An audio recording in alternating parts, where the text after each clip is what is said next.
గత ప్రభుత్వ హయాంలో విద్యార్థులకు ఎలాంటి మెస్ ఛార్జీలు పెరగలేదని సీఎం రేవంత్ రెడ్డి అన్నారు. తాము అధికారంలోకి వచ్చాకనే మెస్ ఛార్జీలు, కాస్మెటిక్ ఛార్జీలు పెంచామని తెలిపారు. కాంగ్రెస్ ప్రభుత్వ పాలనలో విద్యార్థుల్లో ప్రతిభని వెలికితీసే కార్యక్రమాలు బావున్నాయని సీఎం ప్రశంసించారు. ఇటీవలే గురుకులాల డైట్ ఛార్జీలు పెంచామని, గురుకులాల బాట కార్యక్రమాన్ని ప్రతిష్టాత్మకంగా తీసుకున్నామని రేవంత్ వెల్లడించారు.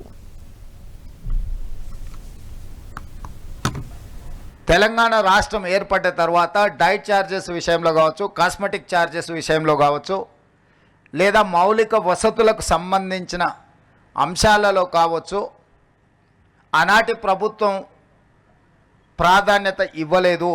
తద్వారా ప్రతిష్ట కలిగిన ఈ రెసిడెన్షియల్ స్కూల్స్ అన్నీ కూడా ప్రతిష్ట కోల్పోయి ప్రజలలో విశ్వాసం సన్నగిలే పరిస్థితి వచ్చినప్పుడు రాష్ట్ర ప్రభుత్వం స్పష్టంగా ఆలోచన చేసి మళ్ళీ ఆ విశ్వాసాన్ని పునరుద్ధరించాలి, ఒక నమ్మకం కలిగించాలి. ప్రభుత్వం అంటే ప్రభుత్వం మా కోసం పనిచేస్తుంది, ప్రభుత్వం మా ప్రభుత్వం, ప్రజా ప్రభుత్వం అని ఒక నమ్మకం, విశ్వాసాన్ని కల్పించాలన్న ఆలోచనతో సింగిల్ స్ట్రోక్లో డైట్ ఛార్జెస్ విషయంలో 40% ఛార్జెస్ పెంచడం ద్వారా నాణ్యమైన ఫుడ్ని ఈరోజు మన విద్యార్థులకు ఇవ్వడం ద్వారా ఆరోగ్యవంతమైన తెలంగాణగా తీర్చిదిద్దాలని మన ప్రభుత్వం భావించింది.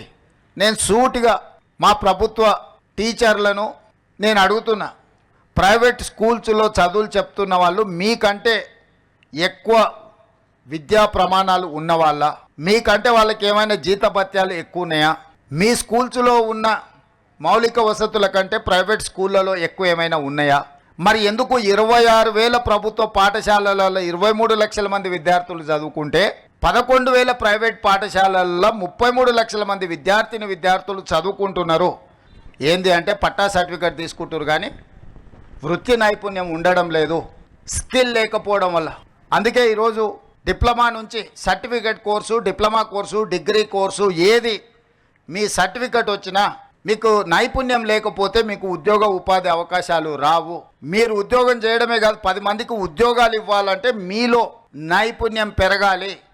వీటిని పూర్తిగా కోల్పోయిన ప్రతిష్టను మళ్ళీ సాధించుకునే వరకు మనందరం కష్టపడి పనిచేయాలని చెప్పి ముఖ్యమంత్రి దగ్గర ఉంటేనే అధికారులు గౌరవంతోనో భయంతోనో సామాజిక బాధ్యతతోనో పనిచేస్తారన్న ఆలోచనతోని ఈరోజు మంచి అధికారులను నియమించడం జరిగింది.